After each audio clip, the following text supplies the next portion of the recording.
All right.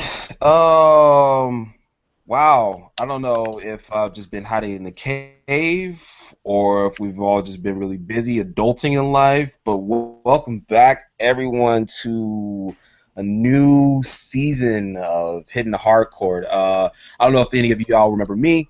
My name's Josh. Be moderating this little podcast. We're going all sound today, bringing a few new things. I don't know if you could tell, but we got a whole gang, a whole squad. I feel like that we're the new Warriors Squad. in town. We got a few guys coming to the court. A few of them you already know.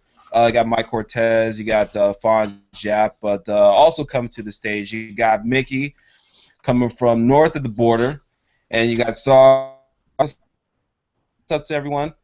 Yo, what up?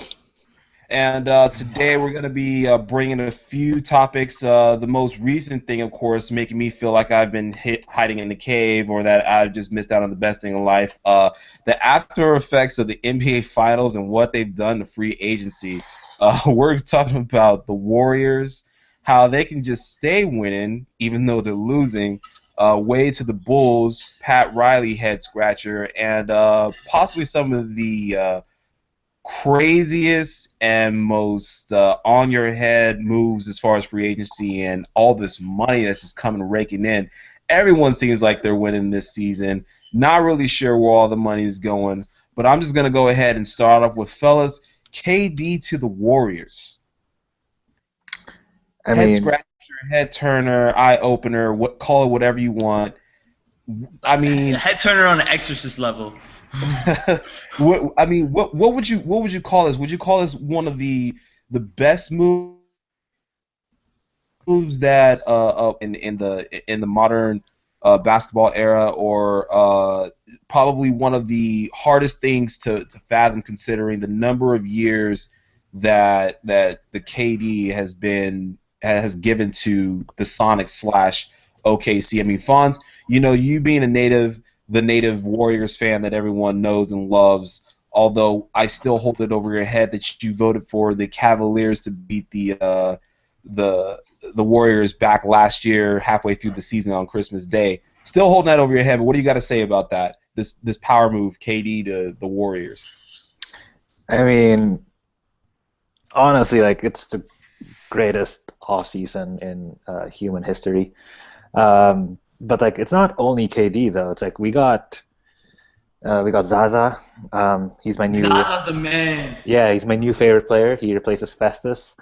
Um, I call we got that fetus is Ezeli, not even Festus is Ezeli. He's fetus is Ezeli. Sorry to interrupt you. no, it's all good. We also have David West. I mean, he's okay. He's just chasing a ring at this point. He's got nothing better to do in his life. But we also re-signed two kind of useful guys, and Ian Clark and James Michael McAdoo. Just just guys that you fill out your bench for, come in during the playoffs, play a few minutes. McAdoo played somewhat decent against the Thunder. So I mean, yeah, I'm just honestly really happy. Can't complain. You know what? KD leaving after 9 years, coming from somebody who has six jerseys sitting behind him, two T-shirts, a KD sweater, three pairs of shoes. Oh no, I'm not a big fan. I just like the clothing. Um, I watched this guy in 2006 from the Longhorns come out and be the most rapist point guard at 7 feet tall I've ever seen, ever. With the worst coach ever too, and he still dominated. And I was like, this guy's going to be a star. I saw him start out in Seattle and then move to Oklahoma, and right away they're contending for a title. But I think this is just I will never agree with Stephen A. Smith in my life, but it's definitely different from the LeBron move. But I think at this point it's all about a ring to him. I don't even think money was a factor in the end, and Mm. the on-court clash with Russ, despite what he's going to say, being professional and being friends with people is a big difference on the court. And I think you can't be professional and win. You gotta go out there and have fun. LeBron did it with Wade. I'm not going to say Michael did it with anybody because we all know he punched Steve too many times. But Michael would have punched anybody, honestly, though, if he would have lost it's in the shooting competition. I think KD's gonna chase a ring if they win right away, and I think they will. I think they're gonna win too, and then he's gonna take his talents either back or he's gonna go somewhere else where he can finally finish off his legacy. As a KD fan, I don't like the move, but as a man who wants to see him win a ring, he's definitely in the right direction. I'm a KD fan, so I'm going to be a little biased, but I think this is the hardest road for him because now he put himself on a team with top four players, four top 15 guys, and he has to win right away. Because if he stumbles at all, ESPN's going to be up his ass, and all the pundits are going to be up his ass. No, my God. So he has to fit in right away and make sure that he's not being a diva. And I think that's going to be really hard within itself. Not to mention if Russ goes off. So I think it's a. Oh, Russ is definitely going off, by the way. If you don't win MVP this year, I don't know what my name's going to be. I might have to change it. Oh, yeah, I think he's going to have the AI season from, like, 2001. Facts. Like, he's gonna Great have reference one of there, those yo. teams. Great reference. Yeah. I think he's really going to have that. He might, And- he might fuck around and have 30 and, like, 11 assists and, like, 8 rebounds a game. Oh, no doubt. But, like, KD is definitely not going to have that. He's going to have to go back down to, like, what LeBron had to do his first year, where he's averaging Yeah, 20, but KD might 25. score 23 points on, like, 12 shot attempts a game. Exactly, but I don't know if he's going to be happy doing that. Like, when I things mean- get tough. Yeah, you're right. He is a little bit of a diva. You heard that report about how he reads everything, right? On Twitter, and like Skip Bayless gets to him and stuff like that. Yeah, like, stuff Like, like that that's- really bugs me out. I'm like, yo, how you gonna be the leader of a team? Like, you're gonna be our backbone. You're gonna be the guy I look to at the end of the game. You're gonna let Skip Bayless get in your head and shit when he tweets. Skip Bayless shouldn't even get on anyone's nerves. He's just a troll. Do you think that had anything to do with the move and him considering that? Some possibility of someone being in KD's ear saying, look, you won't get this from Skip Bayless because you're not in Skip Bayless's backyard, him being a whole Dallas native and a fan of Dallas everything. You don't have to worry about Skip Bayless. Because That could have been a part of it. That could have been a part of it. Definitely. But I think, the biggest voice that was in KD's ear was definitely fucking, sorry for the curse, my French, but Jerry West, man. I bet you that phone call with Jerry West or whatever, the face-to-face, was the most depressing speech ever about how he had lost all those finals and, like, his legacy was ruined because of that. So I think KD saw himself in Jerry West and was like, dude, I can't let that happen to myself. Yeah. You know what I mean? And Jerry West has been known to, like, sway people before. He swayed Shaq to go to the Lakers, like, even LeBron used to, like, go to him as, a person to bounce ideas off when he was a free agent, so. Well, Josh, what was West's capacity in the early 2000s with the Lakers? Was he the GM or was he just what he is with the Warriors now? He was a GM. For 99, I want to say, up until 09. I believe so, and then he took a step back and didn't do anything for a second, and then he became a consultant for the Warriors. Yeah, and then that's when you had the Mark Jackson era. Yeah. By the way, shout out Mark Jackson, great coach, just getting a terrible rap because he was in a bad situation. He got the team to play defense. That's what I'm saying. Most coaches can't even do that, man. And we're talking about a coach who brought in half the team, which has disappeared now. I mean, let's talk about that real quick. As great as a move as having KD come on board was, and as much as for some very odd reason, Fonz is a fan of the Zaza Pachulia. Wait. Let me defend this thing for Fonz because I know Fonz's point. Look, Zaza Pachulia is just as good a passer as Andrew Bogut. And Andrew Bogut is one of the best big man passers. And in that offense, you need a big man passer. And he's a great screener as well, so that he's going to free up Clay, Steph, and Kevin Durant on those screens. He's a great screener. Obviously, he's not a good rim protector as Bogut, but you're going to have to give it up. You're going to have to give some things up because you can't get an elite rim protector in the NBA for $2.9 million. It just doesn't happen anymore. And Bismack Biyombo just got like $70 million from the Magic, and he can't do anything other than protect the rim and get rebounds. That's it. I've watched him shoot a free throw or two. Who, Bismack Biyombo? You watched him shoot a free throw? I'm sorry for your eyes, man. I'm sorry for your eyes. Oh, I struggled with him in Cleveland when he shot like 10 one game, and he was, what was it? It was 3. I got to go to a live TO game while I was out there for work, and they won the game, but it wasn't because of Bismack's. You think it was because of Drizzy's influence on the game? You think probably? Oh yeah, he's out there shoving everybody, whispering in refs' ears. Yeah, Drake's on him. Yeah, I can't wait till the first player who just wows out and just doesn't give a fuck that he's Drake and just hits him or throws a ball at him. Like, imagine Steph Curry like throwing his mouthpiece at Drake, even though they're butt buddies. That would have been the moment of the Oh, year. that would have been my top moment of 2016. So Fonz, why are you so huge on this new bench? James Michael McAdoo, I could see someone that's developed through the offense and basically understands the culture. Him coming up through the D League and everything. Ian Clark, same deal. And now in a sense, there are less guards and less wingmen in the rotation. But I mean, in a sense, I feel like this bench got mobbed. I gotta get your take on this. Like, how do you feel about this bench now? Is it more effective, and does this change the overall offense, or? I mean, I think, like what you lose in Bogut's defensive ability, you gain in KD's length. We saw it last, when they were playing the Warriors, how good of a defender KD has become. So, right now we have three really good perimeter defenders in Dre, KD, and Clay, and then Curry. And I'll always defend Curry's defense, where like he's not as bad as people think. He's not great, but he knows what to do.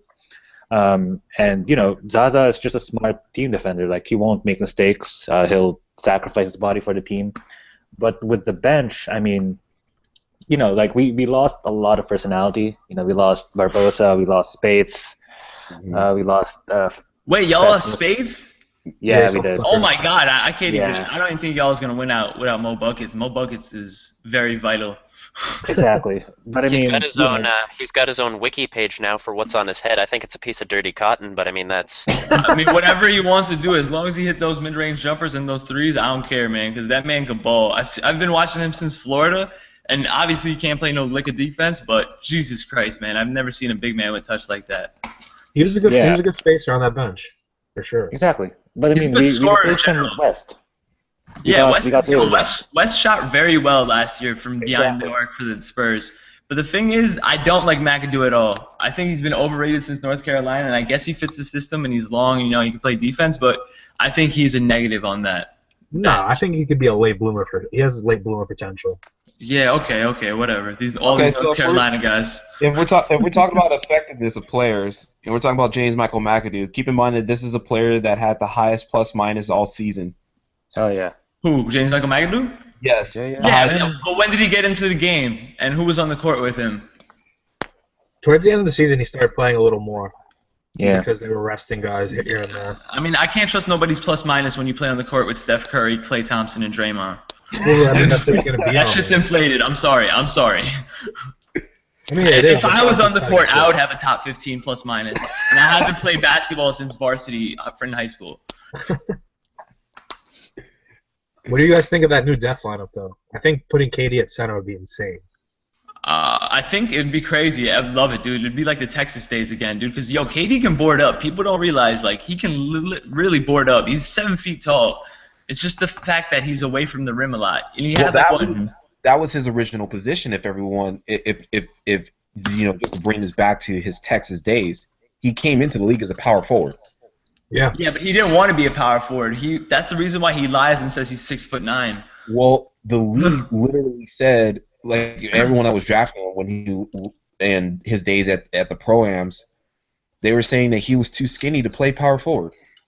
I mean, the league didn't know how it was going to change in a couple years anyway, so it doesn't matter what the league says, honestly. Yeah, when he came in like 08, 07? Yeah, the year after Beasley, because Beasley I remember dominated the year before, and then I was like, oh, another Beasley, and then wait a minute, this guy's not Beasley. Yeah, that was Beasley still the was era such where a KG late and Duncan bail. were power forwards. But yeah, So, by the way, R.I.P. to Michael Beasley's potential. That man was a monster in college. He was putting up 30 and 20 games like left and right. That man knew how to ball before he coughed it all up. He knew how to ball, but not like in a team setting. Like he would just be like, I bet you guys threw up a shot. I'm gonna get the rebound and put it back up myself. Who's my only other teammate? Bill Walker. He's got 2 ACL surgeries. I'm not passing the ball. So, I mean, we're talking about this lineup, and you're talking about KD at center. It's not far fetched. I don't like it defensively at all, though. Well, I- we're talking about overall. Like, okay, so I think Draymond would be the center, and KD would be the 4. could you flip them back and forth though? I think. Yeah. Depending on the matchup, but I think Draymond can handle anybody at the 5, honestly. Exactly. Towards the end of that Western Conference, KD started really rim protecting. He had a couple nice blocks in like Game 6 and 7. Oh, dude, I wouldn't say he's a great defender, but he's definitely above average because of his length and his effort. You could do sort of like a help defense, have Draymond come over, and have KD come over late. Quick Yeah, or block. even have Iggy come over. Iggy can come over too. Iggy's known for that as well. Because the Warriors play swarm defense, so the rim protector's not that necessary. We might as well just like call this section of the podcast length, because Jesus Christ, the length on the defense, man. Like This will be the longest podcast featuring talking about nothing but how tall someone is and how. yeah, it's like the most typical like adjective used in draft day. Length. He's long, versatile, wingspan. Shout out to Thought-Maker. Yo, is he a 72-year-old woman or like what is he? Like he looks like an old ass person like in the face. Like I don't trust him at all. He's like one of those people that lies about his age and goes into the draft. I don't trust He him. probably just grew up too quick, or maybe he's just got Benjamin Button's disease and he's actually reversing in age right now. I don't know, but I can't look at his face. I'm sorry. Like I know, like there's only a couple people in the history of the game that I can't look at. Like Sam Cassell is one of them. I can't look at him in the face at all. But like, just like it's not even a disrespect thing. It's just like visually, like aesthetically, you make me want to vomit. He's probably playing Little League World Series instead of Summer League as we speak. Yo, that's hilarious, man. So over under, I mean 73. Oh wait! I got one more point. My bad. Oh, yeah. I want to talk about the KD Russ relationship. To me, honestly, it reminded me of Shaq and Kobe. Like they were winning together, but I don't think like the chemistry was there. You know what I mean? Like as friends, but they didn't have the success that Shaq and Kobe did in getting rings. So that's why they didn't stick together long enough. But I see that dynamic because they're both alphas, and like you can tell on the court that they're like mad at each other at certain points. Like I remember, what is it, Game 6 or 7? KD went to the bench and he just started yelling at the coaches in the second row about like Russell pulling up. So I could see that comparison. The difference in how effective it was as far as like having two alphas on a team was that they had so many guys that were veterans of former. Yeah, shout out to Robert Ory and Rick Fox. Rick Fox was a Exactly. great glue guy. People overlook him, taking that contract. He could have got way more money somewhere else. And everyone forgets Robert Ory was a champion on the Rockets before that. I don't think anyone can forget that. That man is too clutch. Robert Horry's a champion everywhere. He's the only other guy with rings for four other squads. Yeah, like if I was gonna have a softball game tomorrow and I had to pick my last dude, I would pick up Robert Ory, even if I didn't know what his swing looked like, just because I know he wins. He'd probably strike out all game, and then you'd be like, all right, I'm going to strike out this guy in the last inning, and he's the one that hits that game-winning homer. He's secretly Ichiro on the court. Ichiro on the pitch. He's He really is. He just channels his inner. He just like slaps a double down the line. It's okay, guys, I got this. Let's see. He's the man, though. If you're looking at this lineup that the Warriors are putting up now, considering their bench, 73 is definitely not feasible. Not at all, because they're too top heavy. So over under 67. Under. I'm gonna say, I think they're gonna rest people. I think they'll. I think they're gonna win 68. 65. They're gonna win 68. I think they got 65. Yeah. I got 68 because I think There's no reason to go for 75 or 74. Whatever. Yeah, they learned that from this season.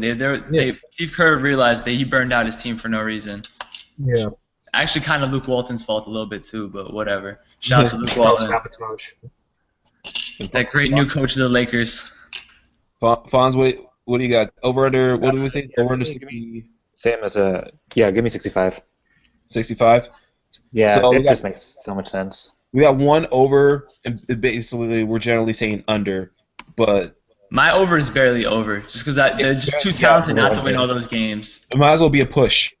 Nah, I don't do no pushes. That's some shit that I'll get mad at the casino, man. Don't do that to me.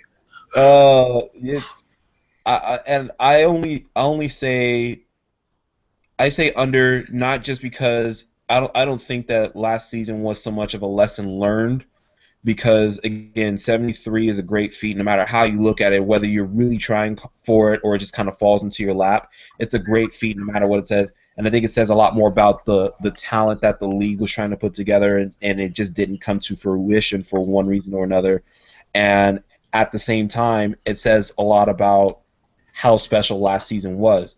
But this season, I think, with the new cap, the changing of everyone to every different team. I mean, now you have the Spurs who have just reloaded up, so it's not going to be as easy to beat the Spurs. I think when you talk about the Spurs, sorry, Josh, that's a team that could win 73 games any year with Duncan, Parker, Ginobili, even Robinson era. They could have won 73 games any year they wanted to, but they know what's at stake. Why do you think they got 5 rings stacked up?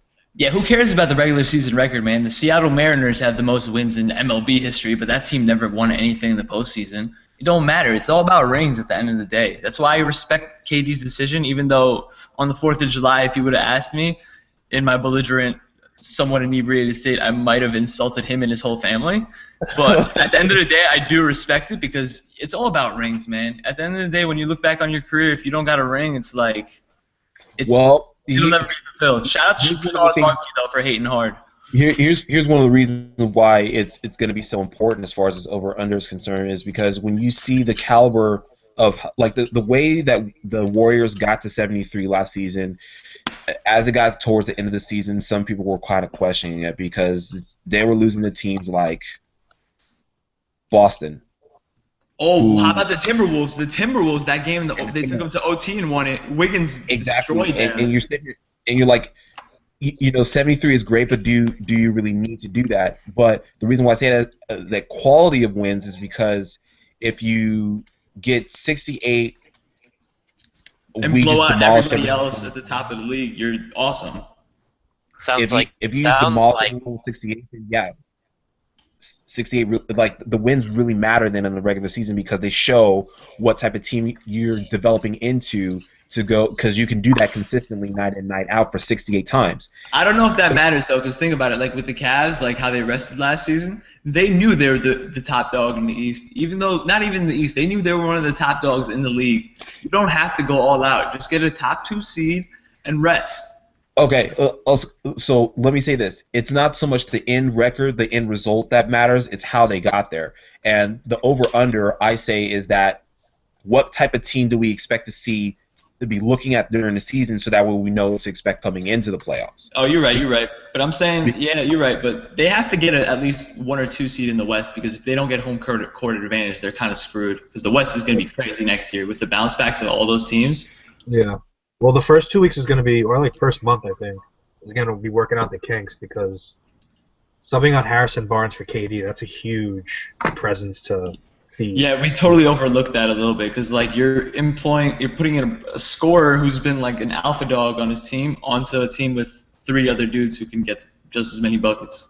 Like Draymond, I don't know what Draymond's going to do now because KD's kind of stepping on his corner where Draymond might not see the ball for like a couple games at a time. Exactly. I don't know how he's going to handle it. You have to see the ball at all if you really think about it. Draymond being basically the huge cog in the entire machine, being defender, passer, and score maker when needed, and he can do it outside and inside. Basically, you're looking at the Mike Trout of basketball. Oh, don't say that. Don't insult Mike Trout. I support that decision. That's crazy. Yeah, I love Draymond. I love Draymond. That Game 7 performance is going to be overlooked for a while, but that was one of the best performances, honestly, that I've seen. Like, he balled out. He balled his mind out. I didn't know he could hit that many shots in the first half and play to you like that for the whole game, but he was the only Warrior really in it. Yeah, that's why I always want him on my team.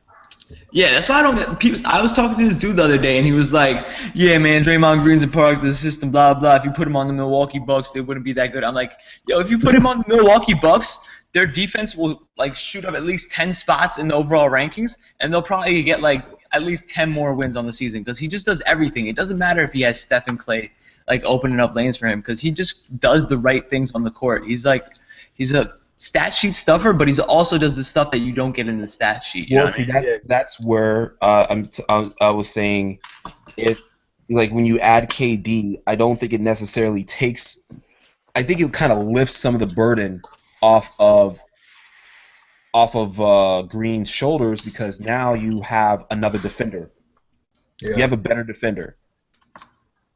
that is true.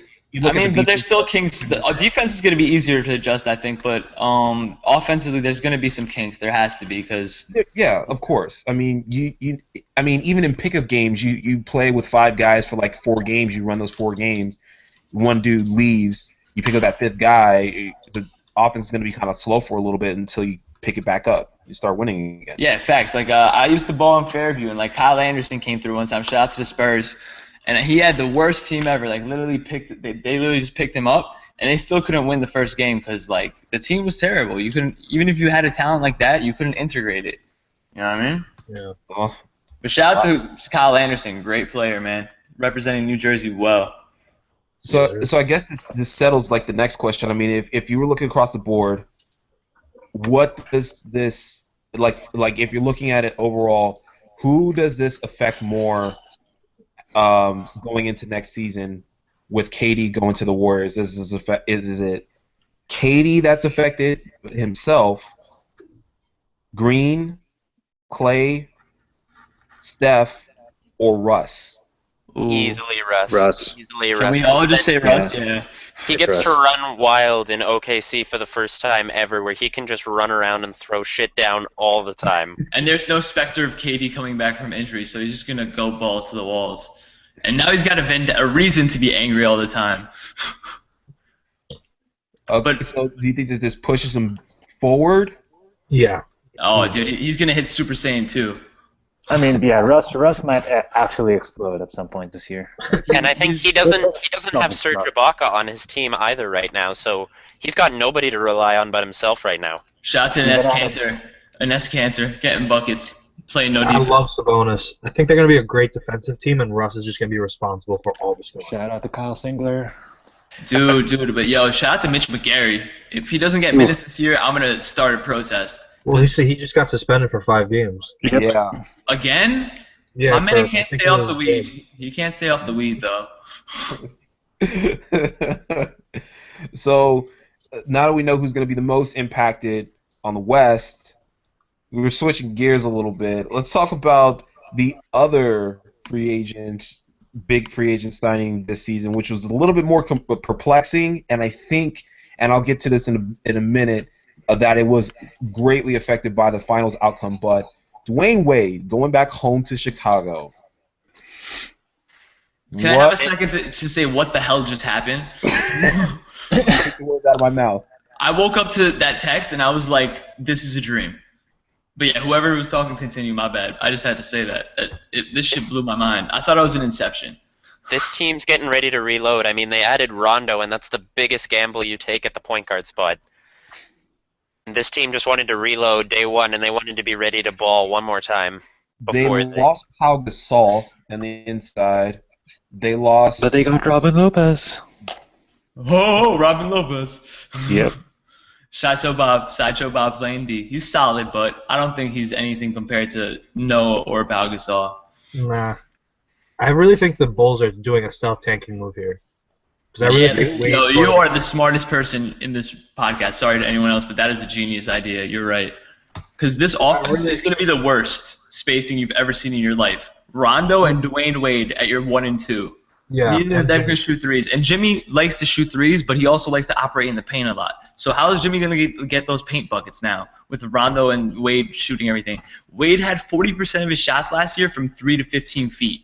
Yeah. It's just going to And be Rondo's the same thing. It's going to be clogged. It's going to be ridiculous. And shout out to Nikola Mirkotic. Like, he's great in NBA 2K when you, like, draft him on your fantasy team and he progresses well, but he's not going to have a fun time this year at all. Shout out Doug McBuckets right now. He's coming. Oh, yeah, dude, they're the buckets. only hope right now. That's for my low-key shooting. sleeper on that team. He's going to get some buckets, hopefully. Is this sort of like the East Coast version of the Clippers? No, because their guards Yeah, can't. I see that. Nah. They're I can't see that. You No, can't like put a couple Rondo years and back, CP3 Clippers on were the that best same team. level. Clippers got a lot of talent, man. We're If you put the really Clippers in 07, they're at 1 seed in the West. Yeah, The that's true. Clippers' difference is that Chris Paul can run any show and Jamal Crawford can break anybody's ankles 100 ways. and Uh, that Blake Griffin will dunk everything, and DeAndre is gonna block everything and rebound everything. They have a So, lot of talent. They just so have basically, they're the worst effective at GM. positions, which makes sense. But I think if you look at it, the way that the offense is ran, that you have a lot of interior scoring and Yeah. then sprinkles of players that can shoot the ball beyond the arc to help that offense spread out. And it took the Clippers 2 seasons and some key free agent pickups and trades and signings in Oh, order so I see to. what you're saying now. I see what you're saying, but I don't know. Rondo is not CP3. That's why I can't make that comparison at all. Because CP3, when we say best pure point guard in the league, he still is the best pure point guard. I don't consider Russ a point guard, but only by position. He's just a baller. But I'm saying CP3, if I have one man to run the show, it's CP.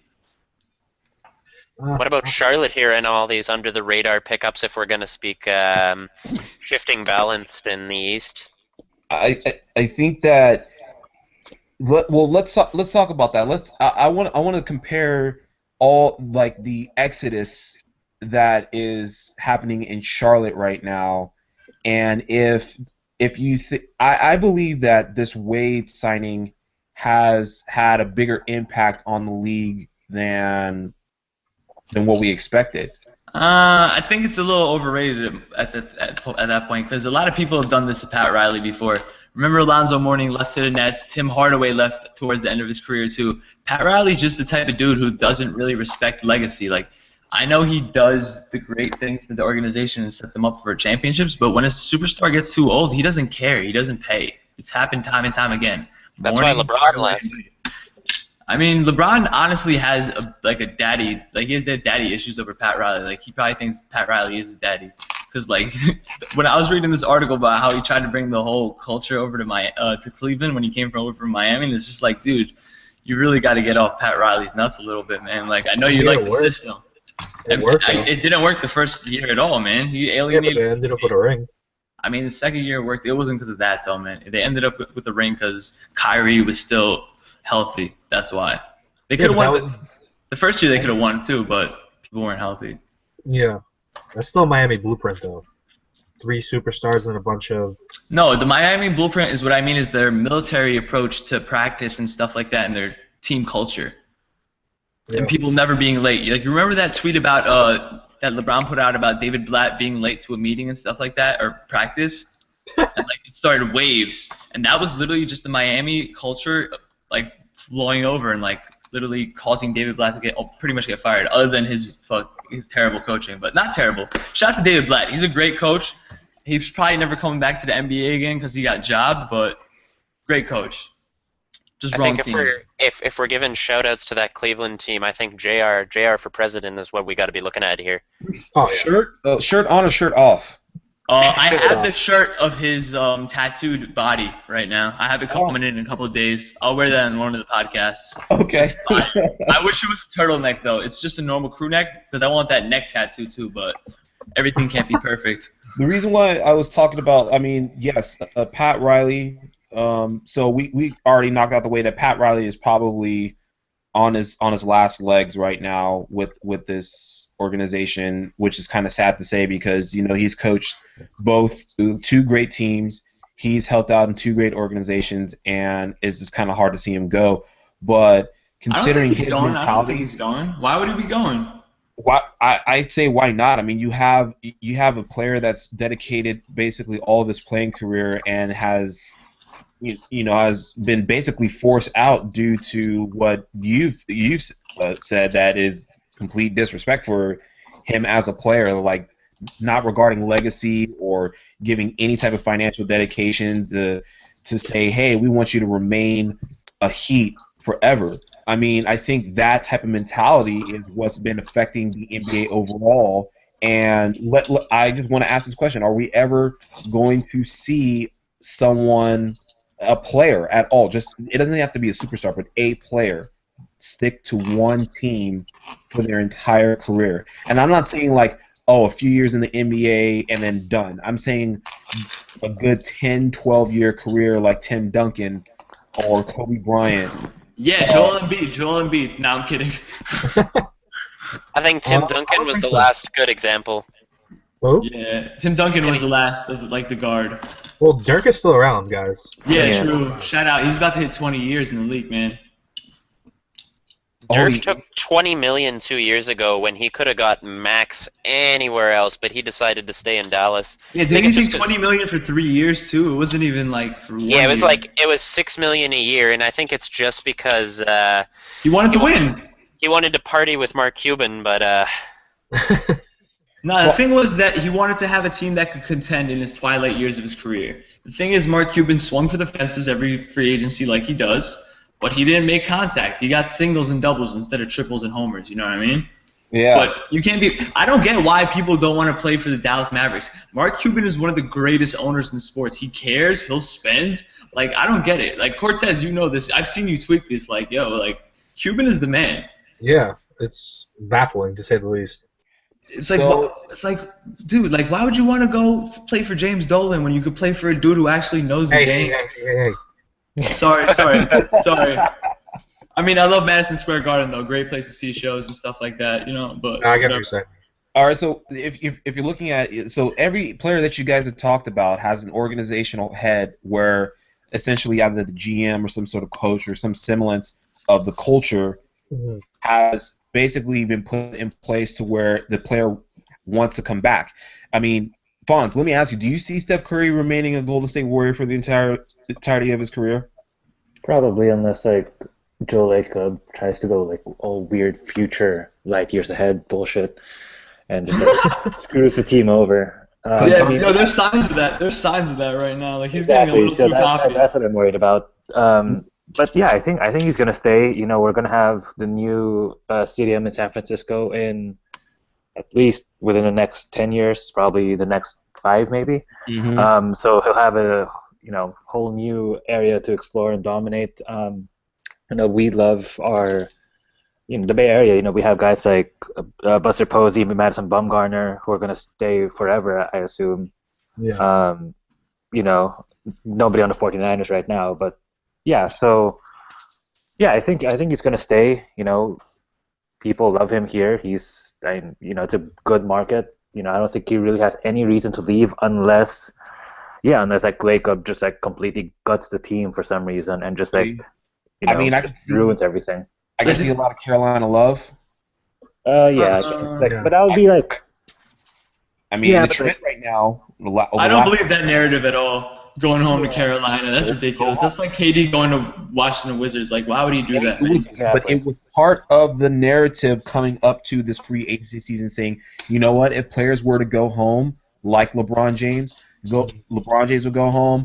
Dwayne Wade, the Dwayne Wade going to Chicago is actually part of a conversation a long time ago when the Chicago Bulls were a lot more relevant. And they had Derrick Rose on the team, Yeah, they were trying to get him earlier in 2010. They were still trying to get him. I remember that. and so that's why it was kind of like a question mark this signing, but not so questionable because of that was already put out there. That energy was already put out there. So with what I'm saying is that if you look at all these organizations, the Lakers, the Heat, actually let's take that back. Let's say Dallas. Wait, are the Lakers even an elite organization anymore?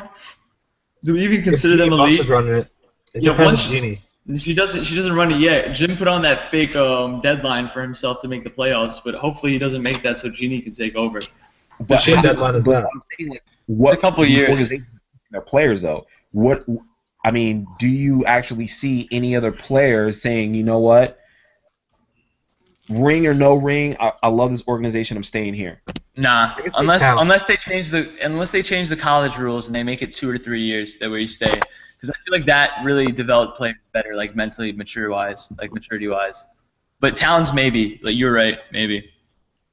can I see don't Carl see Thompson. anybody. I don't see anybody saying they don't want to play for the purple and gold, no matter how bad they are every year. Even after Dwight goes there and makes that team look like they're the 12-year-old pickup squad at the YMCA, everybody still wants to play for the purple and gold, or at least give them a consideration, no matter how bad they are. I think they've lost their luster, man. I think they lost their luster. Like right now, they're not really looking good. They have no talent. But I understand the appeal of the franchise. It's just like the Yankees, but I don't know. But wanting to come into that team, get drafted by that team, and stay on that team for years on end, take pay cuts, do whatever it takes to just stay on that team to say, you know what, I want to be a insert team. I want to be a Nick for life. I want to be a Magic player for life. I want to be a Buck for life. Although I couldn't imagine anyone saying I want to be on the Milwaukee Bucks for my entire career. Shout out Oscar Robertson. Shout out Matthew Dellavedova cashing out this summer, by the way. Corona's on him anytime you see him. So, attacking Tommy Bahamas. So, and the reason why I say that is because if you look at a player like Klay Thompson has been in trade talks season in and season out for the last couple of seasons. Mm-hmm. Foolishly. But Jerry West never really entertained it. He took the leap in the playoffs. Yeah, honestly, right now, like when he showed me in the playoffs, like he's a good two-way player, like great defender, and he's a great scorer. Like I think he's a top, I would say top 12 to 15 player in the league. As of right now, he's the best shooting guard in the league. I'm sorry. He is the best shooting guard in the league. Two-way, yes, definitely. Because James Harden decided that one side of the court doesn't matter. He should play for the Kings, honestly. James Harden should be on the Kings. Because Vivek doesn't want anyone playing defense anyway. He could be the cherry picker. Imagine if that were like legal for the NBA. James Harden would just. I think James Harden would score like 96 points. I think Boogie would throw a fit every 30 seconds on the court. We got to start a free Boogie campaign, honestly, man. The man's talents are being wasted. They just keep drafting more Kentucky forwards. Like, surrounding him with people from Kentucky is going to make him happy. Get him good players, man. You know what? If you bring back his Kentucky team, then maybe. Yeah, I can see one of the Wizards. I can see that too. Him and John Wall got that good relationship. All right, I want to get into you know what? Speaking of Boogie Cousins, I want to talk about like all these weird signings. Like you guys speak about them and these contracts and everything going around the NBA. And what kind of transition from players that have been in their organization for years on end since they got drafted to now. Okay, DeMarcus Cousins, I really want to ask you guys right now because Sarvin, you want to start this free Boogie Cousins free Boogie right now. Like it's the 70s and you got some Disco Jones on. Free Boogie right now, man. Because this man, there's nobody in the post that can score like him in the league right now. Do you think that he's being held in that organization against his will, though? I mean, do you think that he's choosing to stay, or that they're finding some way to be like, look, I mean, there's just such a negative stigma about superstars just complaining and wanting to get traded. Like after that Melo fiasco with Denver, like the thing is, no one's gonna ever give them the right amount of talent. You know, they're gonna undersell. You're not gonna get dollar for dollar in that trade ever because it's a superstar player. You're gonna get like 75 cents on the dollar. So the organization is not gonna pull that trigger. What if the Wizards deal a bunch of picks and like Otto Porter Jr.? I wouldn't touch Beal with a 20-foot stick, bro. He can't stay healthy for anything. Yeah, but what else are you gonna get? Like I don't know. Maybe Boston should trade all those the two Nets picks and like Jay Crowder and maybe. Yeah, I don't care. Have Horford at the 4. He's played the 4 before. I'd rather just have one big guy. Horford can stretch it out though. Horford could play 4. Yeah. He can guard on the perimeter too if he has it switched. So. You don't turn down Boogie Cousins if you can get Boogie Cousins. I don't care who you have at center power forward. But the thing is, if you're Sacramento, and we're talking about like legacy players, do you see Boogie being retired as Imagine he becomes a legacy player, like the dude that ran out several coaches is a legacy player. Jesus. No way he's on the Cavs. That would be the craziest story ever. Like that, they need like 4 ESPN 30 for 30s to try to comprehend that. Like the first one would be like Boogie comes into town, everyone shook, and then it would be like Vlade arrives, tries to settle down the big man, and then the third one would be I guess like Vlade finally finds a good player to match him up with after going through Rondo, Karam Butler, Rudy Gay, and I don't know. I'm gonna write this all out for the next podcast. Don't worry. No sleep train when Boogie's in the arena. Did you see Boogie being like the modern Rasheed Wallace though?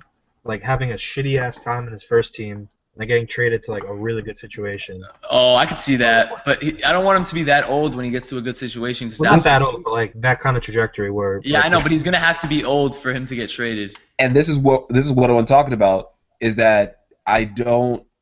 I mean, this is why I pose a question. Do you see DeMarcus Cousins finishing his career as a Sacramento King? Absolutely Nope. not. Nope. Nope. More than just as I don't see Vlade Divac ever winning GM of the year.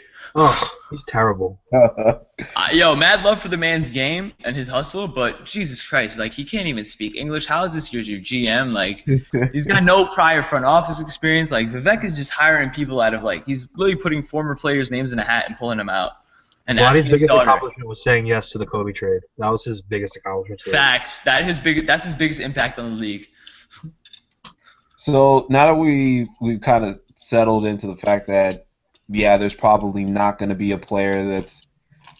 I mean, I'm sorry to say it, Fonz, you just might be losing Steph Curry sometime in the. Yeah, it all depends on Aisha Curry, honestly, whatever she says, because I feel like she runs that family.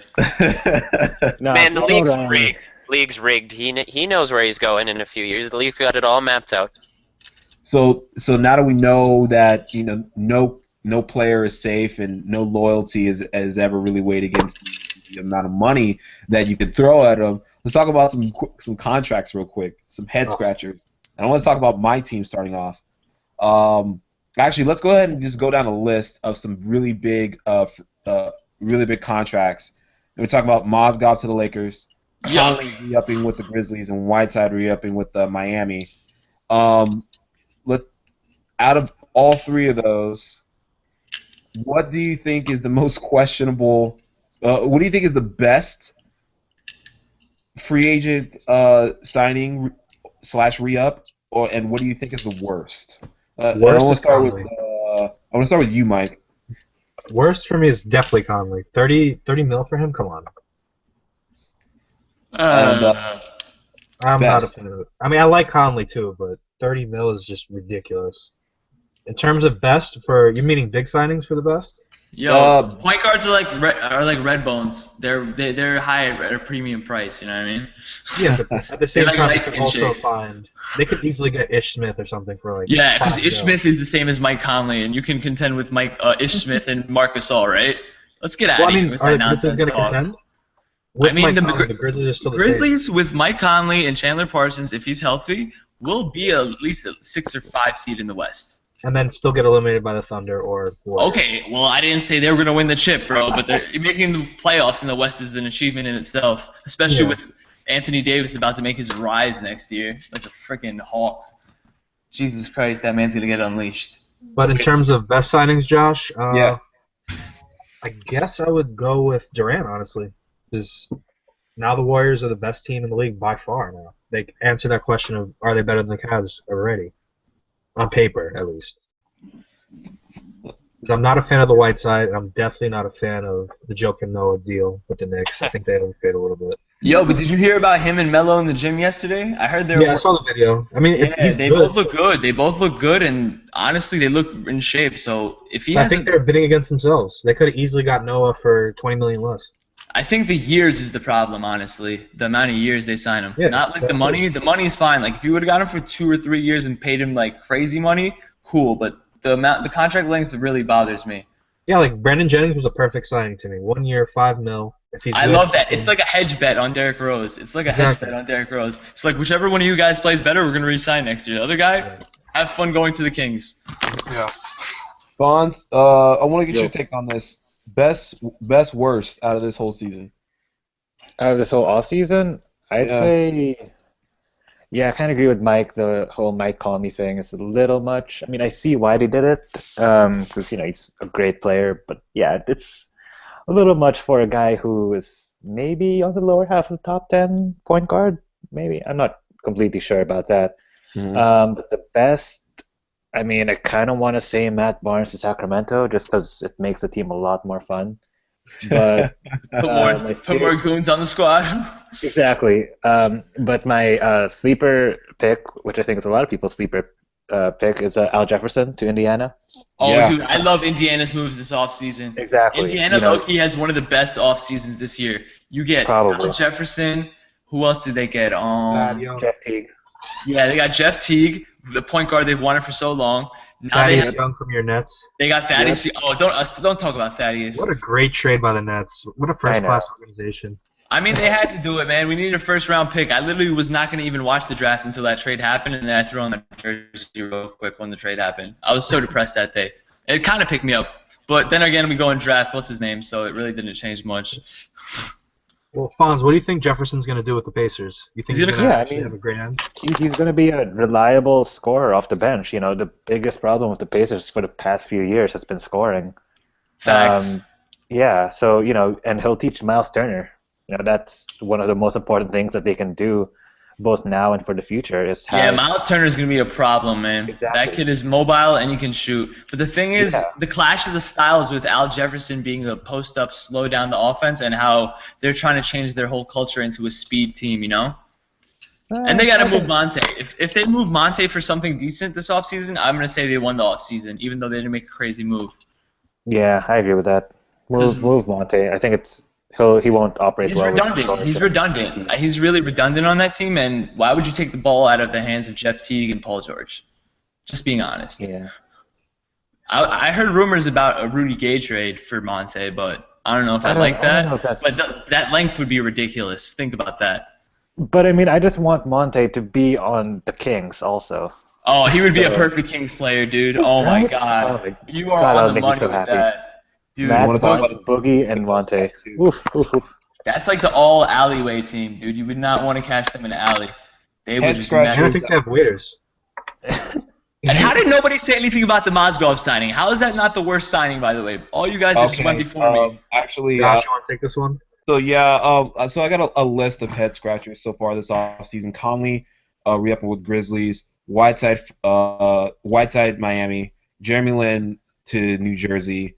I think. Mozgov. Oh my God. Mozgov to LA. And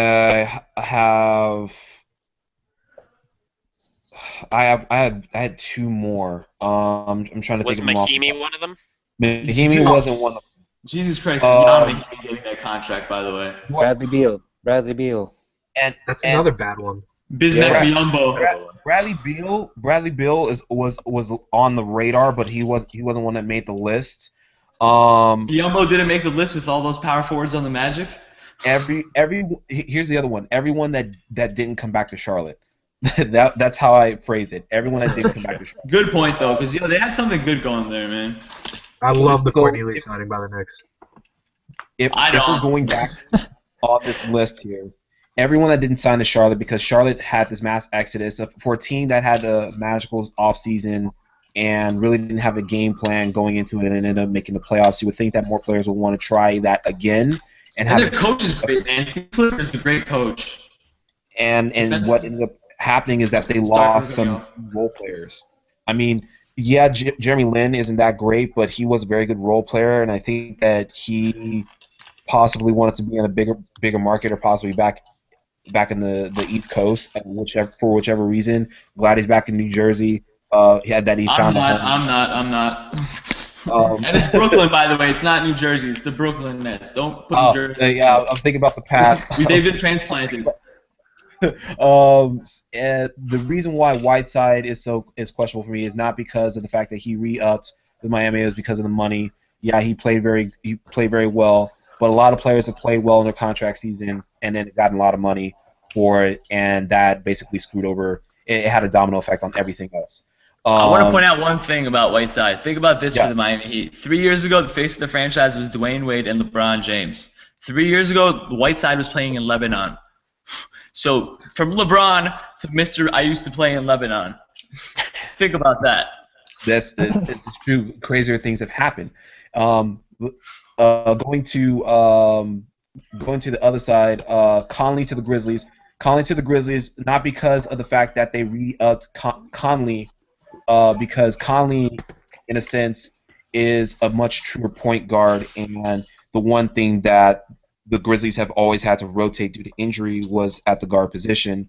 And so he is the healthiest, most available point guard that you have out there that is able to run a system Preach. that has been there since forever. So it's not so much the fact that they re-upped him; it was the money. Now, speaking of money and time, now this is going to be sort of like a misnomer. It's not really on the list. It's just sort of like my haha point. but anyone that signs Dwight Howard at this point for any more money than any length of time than 2 years and maybe 20 million is out of their mind. But hey, welcome home, Dwight Howard. Glad you found your way back to the Hawks.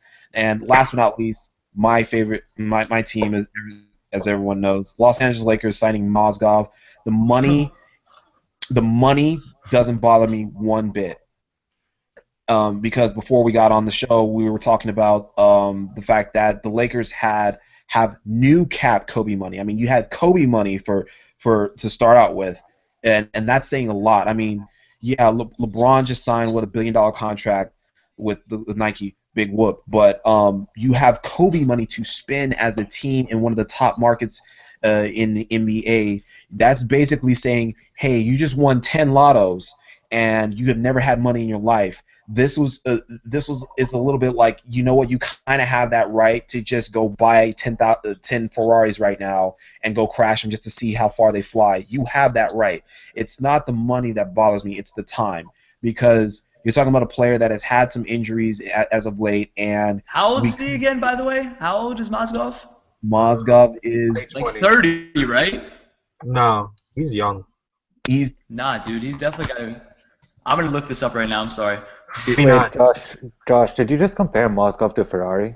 Oh, no, 29 years old. That's too old. And I like how you made that transition, but no, I mean, like, it's basically you're going out and you're buying something that you don't really have that much knowledge of. If you never had much money and you've never really driven anything more than a Datsun before, then you're gonna go out and you're gonna try to get into something that you have. You're like, all right, maybe let's go try it out. Let's go try it out because we have the money. Yeah, but like Mozgov is a lemon, like what you call a used car that like is bad on the inside. He's a lemon, literally, dude. Well, I'm saying by the time the Lakers are good, Mozgov will be on a cheap contract with the salary cap. Well, see, you want either a cheap contract or a big contract because they have to spend the money. Yeah. Again, they have Kobe money to spend, but they have to spend this money. So you sign them to a 2-year contract instead of a 4-year contract because otherwise you start getting to the Joe Johnson effect. Yeah. But shout out to Joe Johnson going to Utah, by the way. That's a very sneaky, smart move by Utah. They got a good point guard. They got Joe Johnson, so now at the end of the game, they got people to handle the ball other than Gordon Hayward, a.k.a. Mr. What does he play, World of Warcraft? Yeah, he had an ESPN special about him playing World of Warcraft, and I was like, wow, dude, this dude can ball out, and he's getting a max contract, but what he does in his downtime is World of Warcraft. Like, it's cool. Like, I don't mind gamers, but, like, I want the leader of my squad to be doing, like, some tape study or being like Kobe, just, like, crazy about the game, you know what I mean? Like, I don't get that. He's too busy fixing his hair, man. I mean, that comb-over is immaculate. I know. Like, it's even better when you see it live. It's amazing. This is where we look at the entire league and we're just saying, you know what, the Mozgov, yeah, definitely a head scratcher, but at the same time, the Lakers have signed a minimum of 2 veterans to some sort of like big short-term contract year after year after year. Mainly before because they couldn't get a big man to come over since Dwight Howard came over and completely ruined the allure of big men coming over to the Lakers. Since or then, anybody coming to the Lakers. For that fact. The Lakers they signed veteran squad after veteran squad because I think they're actually onto something.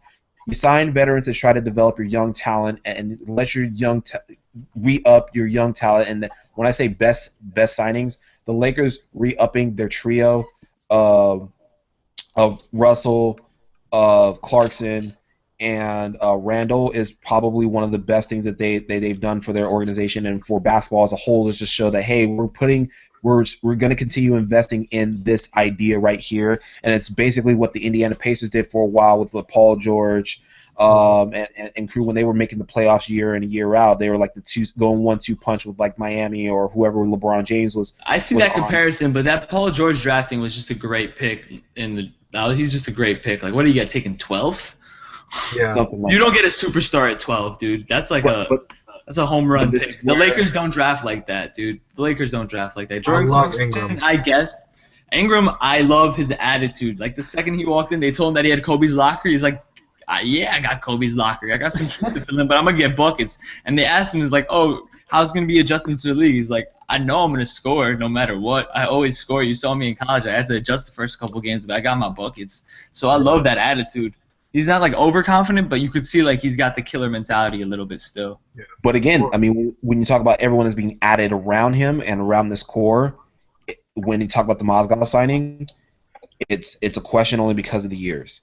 And the best thing that they did was, on the flip side, maintain their core. And so shout out to all the other teams maintaining their core guys, minus the Golden State Warriors. The Golden State Warriors, I say best signing individually as far as talent.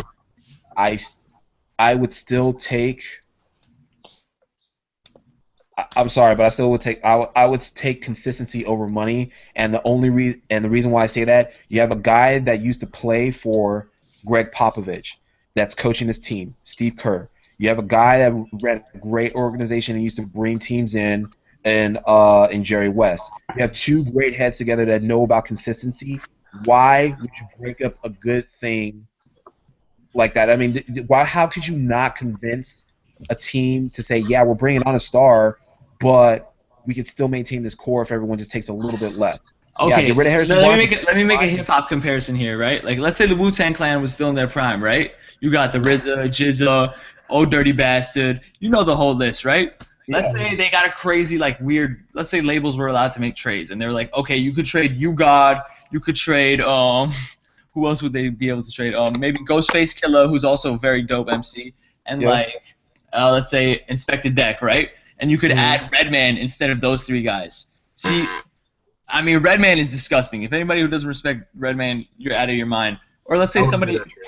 Yeah, I mean, okay, let's find somebody better than from that era.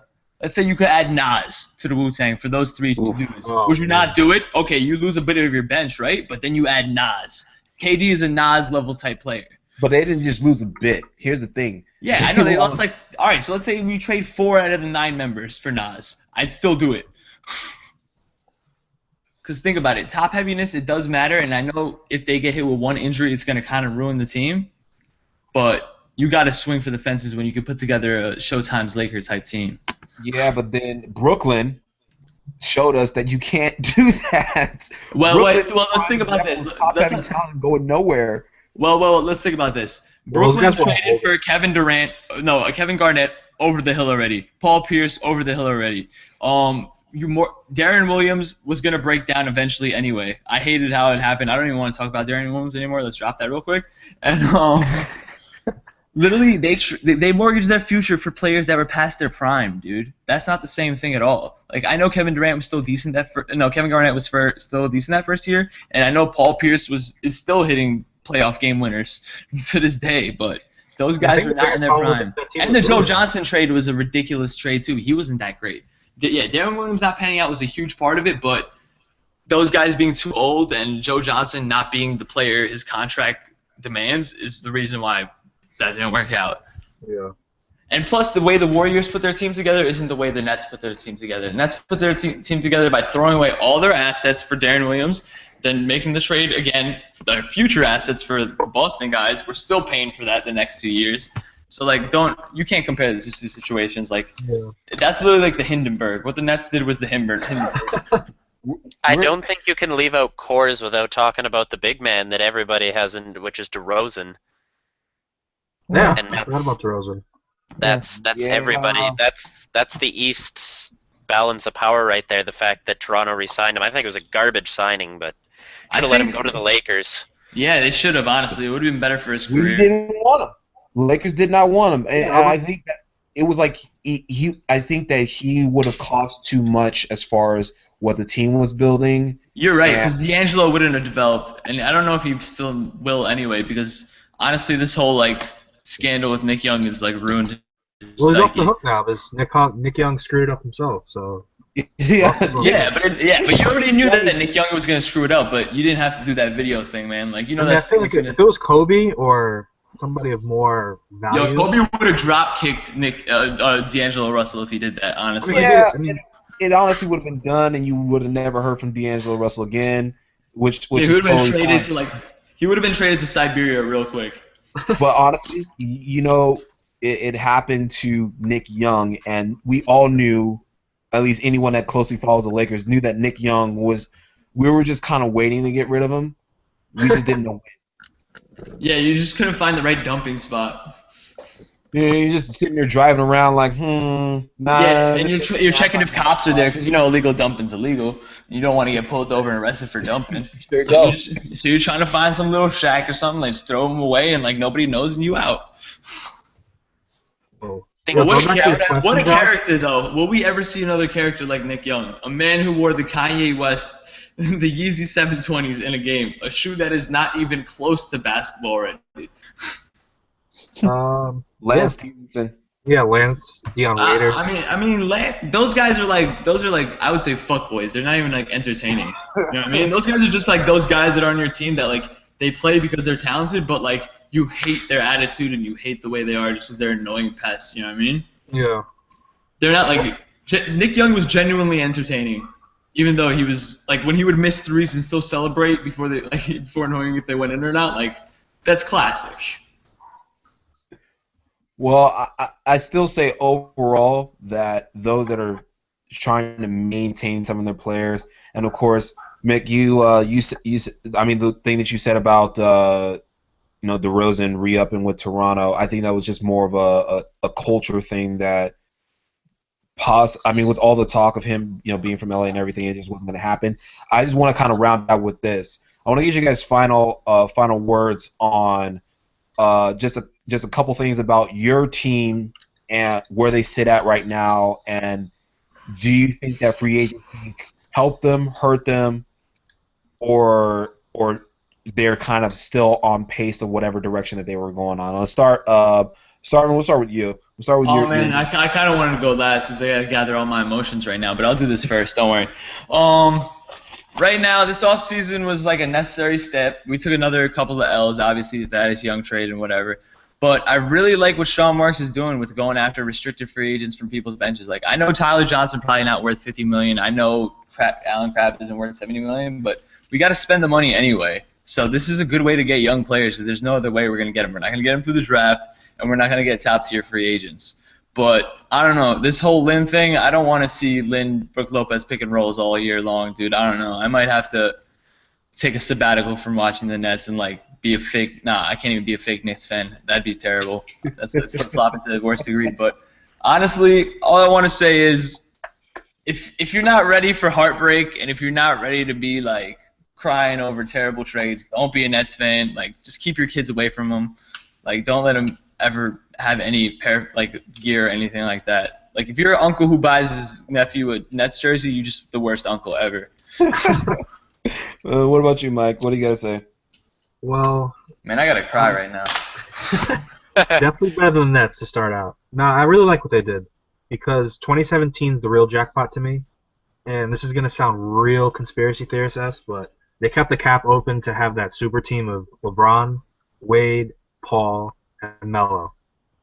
Which I know sounds crazy, but it's actually possible. Have you been listening to Colin Cowherd? What? Yeah, no, I actually got it off Nick Wright, but I looked at it, and if they all take pay cuts, it could work. And even if that doesn't happen, you could still go after Russ. Yeah, if they get Russ, it'd be dope, man. The only big clog is Melo, because you still have Porzingis coming up. And everybody loves Porzingis, dude. Everyone is in love with Porzingis. I feel like all the superstars in the league are like, dude, I want to play with this guy. Exactly. He's a unicorn, just like Kevin Durant said, even though that's the weirdest thing you could call a human being. No, I think he meant it as like a business term. Yeah, I know, but like as a man to man, like if somebody called me a unicorn, I'd be like, kind of like it's cool because it's unique and like there's nothing else like me. But like, dog, a unicorn, really? Like you can call me like. Anything. I would not be offended. I wouldn't be. I'm not offended. I'm just like, yo, really, just like. Don't call me a unicorn. I think it's a compliment, honestly. I would think so too. I think it is a compliment at the heart of it. I just don't like the connotation of it. Well, would you rather be called like a bull, a lion? No, like a chimera or something like mythical, like the half man, half lion shit. Like, tell me that. Oh, the centaurs? Oh yeah, not centaur. I'm talking about the half lion, half like with the wings and shit. That's like a snake and a goat thing. Oh, the griffin? Yeah. I would call me that, dude. Except don't call me David Griffin. But yeah, I think the Knicks, they're either going to be a stealth tank team as well, because if Rose ends up getting hurt, they could always tank, and they still have a first-round pick this year, shockingly. And if You they're guys have a good, they're like pick? a Oh my 5 seed. god. They're a 5 seed, and then they move forward to next year and try and get Russ. Well, that's super team. Mickey, what do you think about the TO? Well, they were the number 2 team in the East, and for a brief 5 minutes after game 4, I thought, wait a minute, they got a legitimate shot at knocking off the King and walking into Golden State and losing 4 in a row. But You've been breathing in that 6 air too much, man. no, since moving away from the 6, I think I kind of, even when I was in the 6, I suffered through Roko Ukic, Bino Udrih, same guy I know. I suffered through all those guys, and now that they've got steam, I'm kind of like, all right, let's do this. But I don't think DeRozan is how they get there. I think he was a waste of money. Lowry's gone in 2 years. I think Ujiri is a good GM, so he'll swing some ridiculous trade. How do you like feel? How do you feel about that Corey Joe signing, by the way? The Corey Joseph signing. I know he didn't play too great. Corey this year, but Joseph's I think he's good for the future. He's a hometown boy, and he knows how to ball and bring it. Same with guys like JV; they know how to ball and they know how to bring it. My question is, did they only sign him because Drake wanted to make a line about him, or was it for basketball reasons? You know what? I think Drake used his stake there for that one, because that definitely upped the contract. But I think there's guys on the team that need to be shed, like T. Ross. Ross. Man. Yo, T. Ross is waiting to be the next Tracy McGrady. They're waiting to trade him, and he's gonna go somewhere and go nuts. I swear on everything. T. That Ross. would never happen. T. Ross could win a 3-point contest with one hand and his eyes closed, but And a dunk contest. If you really wanted to. T. Ross can dunk from the 3-point line if he so wished, but he does not show up to play 90% of the time. So I think he's a guy that's got to get shed. But He's got J.R. Smith potential down the line. I think T.O. is still a top 3 seed. I don't know if they're Eastern Conference contenders right now with where they sit, but if they can get DeRozan to pick it up, get Lowry one more year, and then bring in somebody to replace Bismack's energy, they're a top 3 and possibly still an Eastern Conference finalist. Do you believe in Jonas Valanciunas, man? I don't know about that boy. Jonas Valanciunas is a guy that he's somebody that can put something together, but I don't know if he's got the hands and the post to do anything. Yeah, he's not a starting 5 on a championship team, is my point. He's not. No, he's more like an aged Chauncey Billups guy towards a team, but the out of the left field great reference. I love that. TO is a top 3 team, and they're trending where they need to be because they still got potential. They still got youth. They still got Norman Powell, who's going to be winning dunk contests for years to come. Anyways, believe in Norman and believe that Masai can pull something off and keep the 6 relevant. And Fonz, what do you think about Golden State? We're going to embrace the heel. I know we have 2 wrestling fans here. We're going to embrace the heel. We're going to really They're just the new Iron Sheik, man. They're the Iron Sheik of the league, bro. I know. Yes, we're the new Iron Sheik. I like that. They're gonna literally put them in the whole league in the Cobra Clutch and break their back, man. Exactly. I mean, I think it's going to be a slightly more boring year for the Warriors. I mean, they're going to be fun to watch on the court, but once again, there's not a lot of personality on the team. The bench won't be as fun to watch just because you have David West, it's chilling there, just waiting for his ring. And you got McAdoo and Clark, who don't really offer anything. I just wanted Barbosa or Spates, so at least one of those 2 to stay. So that makes me sad. They should go back and take 06 Barbosa if they want to add some talent to that baldness right there. I mean, even Barbosa in the finals was playing fine, dude. Exactly. Barbosa was really putting in good minutes, man. But honestly, I want to ask this question. Is Kevin Durant the most bland superstar since Derrick Rose was relevant? Exactly. That's what I was just going to say. Between Harrison Barnes and KD, there's a big talent disparity. But no personality. Yeah, there's no disparity there. They're really similar. I mean, that KD does get fired up more than, And he does have rap tracks once in a while. He does drop a rap song. Yeah, so, and Curry's just a nice guy. Clay is, he's a huge nerd, which is fine. But I think Draymond's all the personality they need, though, honestly, at the end of the day. Attacking Steven Adams nuts. That's a good personality to have. ball I hunt. mean, all the time. he don't care if he's got to hit you in the nuts. He's got to grab your nuts. He's got to tickle your nuts. He's gonna do whatever he has to do to win. I'll take him on my team. He'll do anything to your nuts. Yeah, he'll But do yeah, he'll do so- anything to nuts. Yeah, like I think they're going to be great. They're going to be fun, but I think it's just going to be, they're just going to be winning, not in a fun way. No more Coco videos, sadly. I think Steve Kerr might get exposed early on in the season for not being as great a coach as people think he is, because he got Yeah, man, we exposed got in the knocked finals. down.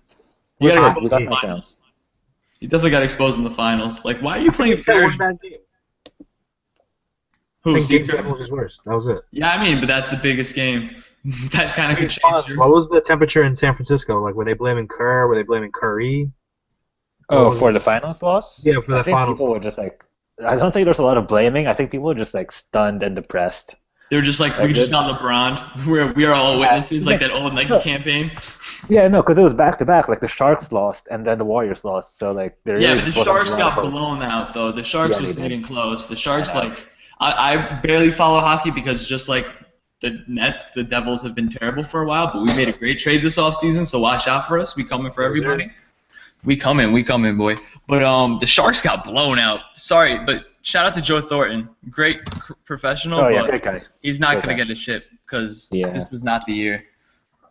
Oh well. I think But yeah, if we so- go back to bland superstars, what about Tim Duncan? Is he not a top 5 player instead of a top 15 if he dunks the ball instead of his little 15-foot shot every play? I think I think it's better for his game, man. I think it just fits his whole Yeah. game that he doesn't. Just like the big fundamental, like his personality being so like eccentric and silent. It's kind of I like it a lot, honestly, for his shit, for his like the team and the structure, and especially with the Popovich culture. So I've never even thought of him as boring. I've thought of him just as an interesting individual that I would love to learn more about. But he just doesn't want to let people in, and I respect that. But he's definitely top 3 quietest superstars of all time. So as we reach the end of this this podcast, I just want to leave this out there on the table that Summer League has started, and already there are highlights of some of the top 10 picks that have been lighting up this summer. Already we're about a couple games into the Vegas League, and you're seeing some interesting things from a lot of the rookies, which we'll talk about in possibly next Saturday's podcast. We want to kind of hold off and let the kids get a few games under their belt.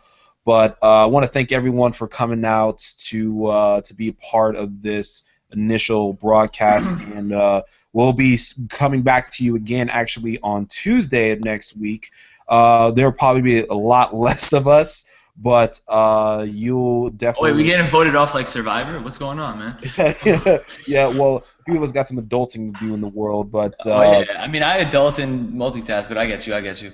But we'll be here. It'll be at a later time, looking around 6 o'clock, and hopefully for anyone that's actually listening in, you'll be tuning in to the live broadcast at that time around 6 p.m. And if not, check out our podcast on Sidelines.com, and we'll be also posting on Twitter.